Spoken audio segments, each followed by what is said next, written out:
नमस्कार, मैं सुरेश कुमार, इतिहास व्याख्याता। आज हम आधुनिक विश्व इतिहास में बाल्कन युद्धों के विषय में पढ़ेंगे और उसमें से पिछली कक्षा में हमने प्रथम बाल्कन युद्ध पढ़ा था। आज हम द्वितीय बाल्कन युद्ध और उसके परिणाम के विषय में अध्ययन करेंगे।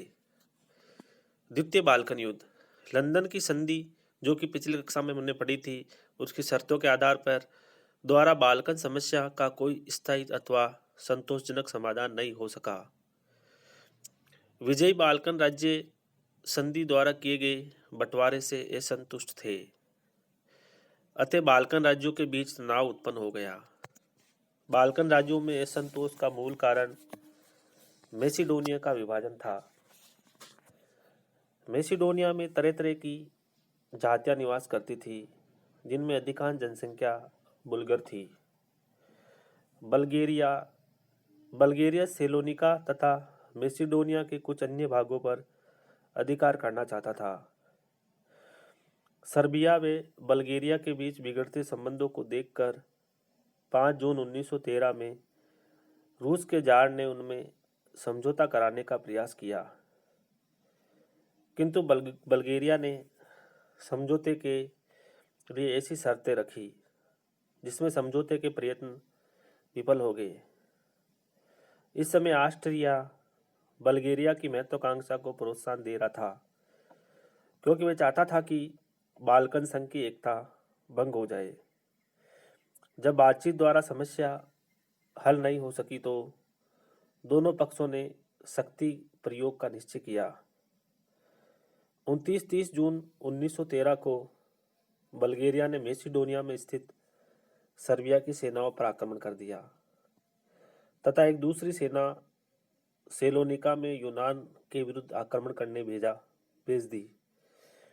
बल्गेरिया के इस आक्रमण से द्वितीय बाल्कन युद्ध आरंभ हो गया।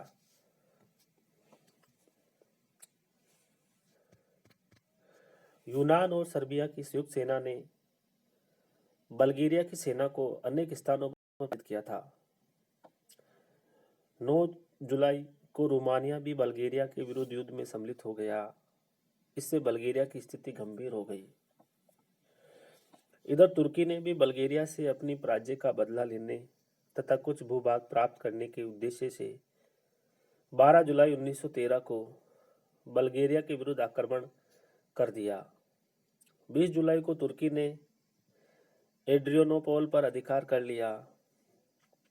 सर्बिया तथा यूनान की सेनाएं भी सभी स्थानों पर विजय हुई तथा बल्गेरिया पूर्ण रूप से पराजित हुआ। इसके बाद बुखारेस्ट की संधि हुई। जैसे प्रथम बाल्कन युद्ध के बाद में लंदन की संधि या लंदन समझौता हुआ था, वैसे ही द्वितीय बाल्कन युद्ध के बाद बुखारेस्ट की संधि हुई। जुलाई के अंत में रोमानिया के शासक की अपील पर 31 जुलाई 1913 को युद्ध विराम की घोषणा कर दी गई। तत्पश्चात रोमानिया की राजधानी बुखारेस्ट में शांति वार्ता आरंभ हुई। बल्गेरिया पराजित होकर सम्मेलन में सम्मिलित हुआ था, अतः सम्मेलन में उनकी एक न चली।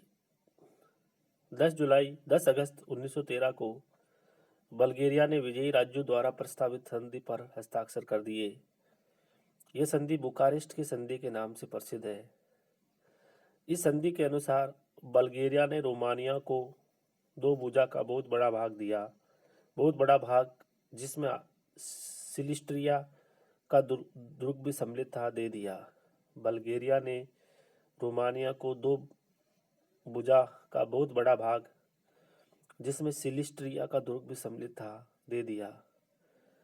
सर्बिया को आचरिडा यानी कि डेमोनास्टिर और कोसोन सहित मध्य मैसिडोनिया तथा नोवी बाजार के संजक का पूरी भाग प्राप्त हुआ।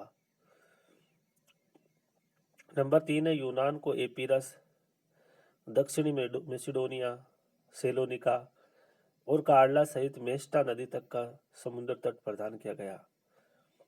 मोंटेनिग्रो को नोरो बाजार का पश्चिमी भाग प्रदान किया गया। मोंटेनिग्रो को नोनो बाजार का पश्चिमी भाग प्रदान किया गया।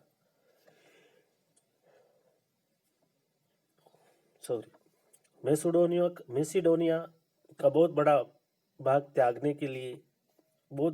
त्यागने के पश्चात शेष मेसिडोनिया बल्गेरिया को प्राप्त हुआ। मेसिडोनिया वही मकदूनिया जाका शासक सिकंदर महान था और वो 323 ईसा पूर्व में भारत पर आक्रमण किया था।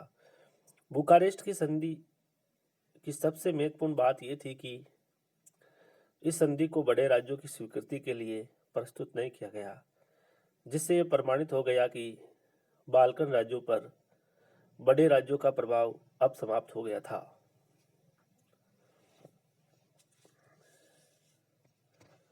नेक्स्ट है बाल्कन युद्धों का परिणाम। पहले कारण, फिर संधि, फिर इसके परिणाम। बाल्कन युद्धों के परिणाम। इन बाल्कन युद्धों में अपार जनधन की हानि हुई। मेरियट के अनुसार दोनों बाल्कन युद्धों में लगभग 24 करोड़ 50 लाख पौंड खर्च हुए तथा 3,42,000 व्यक्ति मारे गए अथवा घायल हुए। इनमें से केवल बल्गेरिया के 9 करोड़ पौंड खर्च हुए और 1,40,000 व्यक्ति मारे गए। बल्गेरिया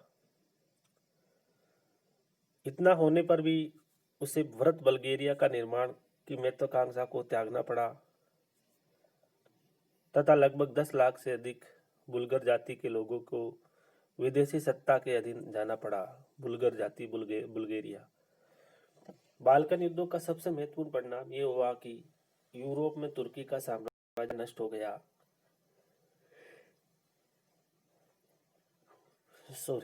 अब तुर्की के पास केवल कुस्तुनतुनिया, एड्रियानोपोल तथा डार्डेनल्स और वास्पोर्स ही रह गए।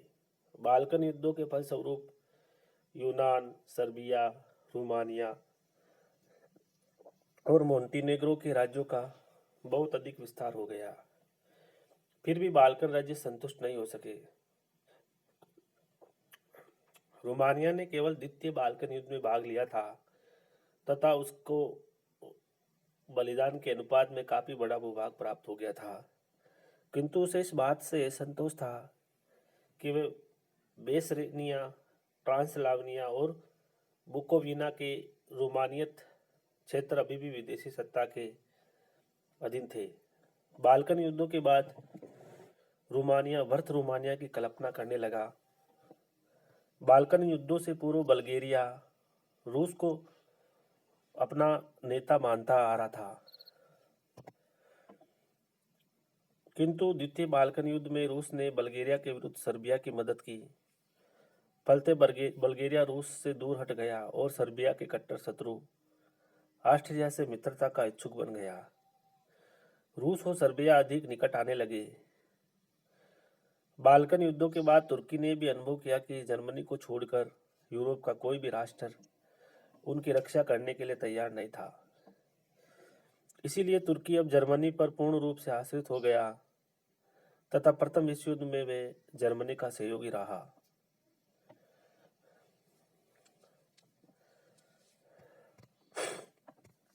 बाल्कन युद्ध में सबसे अधिक लाभ सर्बिया को हुआ था, किंतु उसे असंतोष इस बात पर था कि वे एजियन सागर के तट तक नहीं पहुंच पाया था, जिससे उसके आर्थिक विकास का मार्ग अवरुद्ध हो गया था। वे किसी तरह अपने कट्टर शत्रु ऑस्ट्रिया से निपट लेना चाहता था। बुखारेस्ट की संधि के अवसर पर सर्बिया के प्रतिनिधि ने कहा था,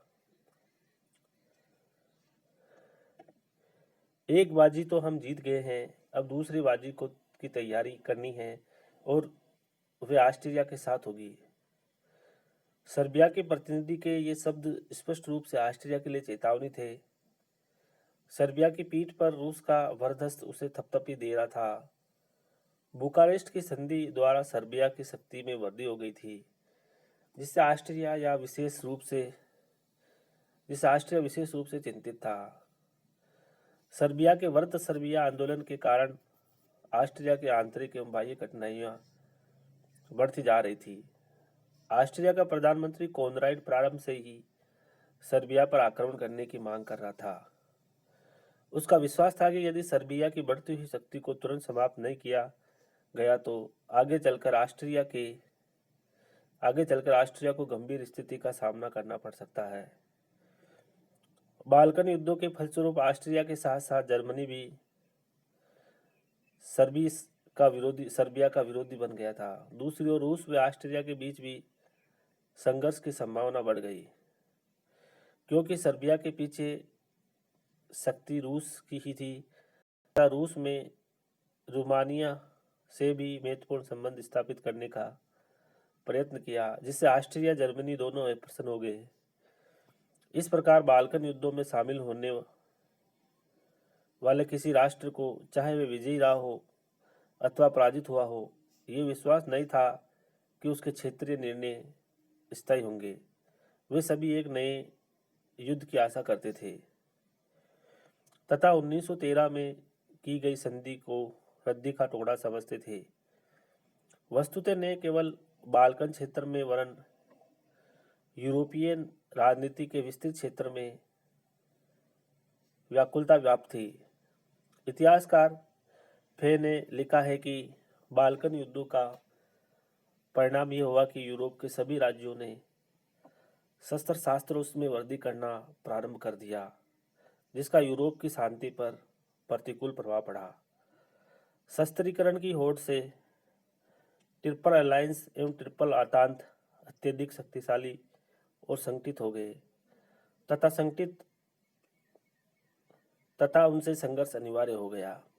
बाल्कन युद्धों ने प्रथम विश्व युद्ध के लिए विस्फोटक परिस्थितियों की एक श्रृंखला आरंभ कर दी।